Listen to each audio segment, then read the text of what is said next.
the Igbo people. Atiku came second. Obi come third.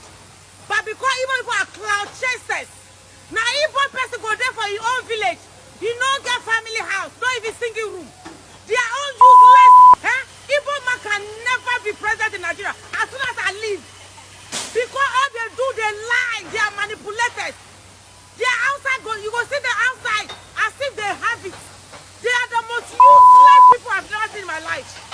People that like Igbo people kill me. My pikin are Igbo. They are fake people. Obi said, no be say second, Atiku na second, but see how Igbo people have cloud. They lie, say Obi my president. Obi na your soul, me and baby. I was all the way. Allah Akbar. We win. If you like, you don't like. I don't have mental problem. Igbo people are fake.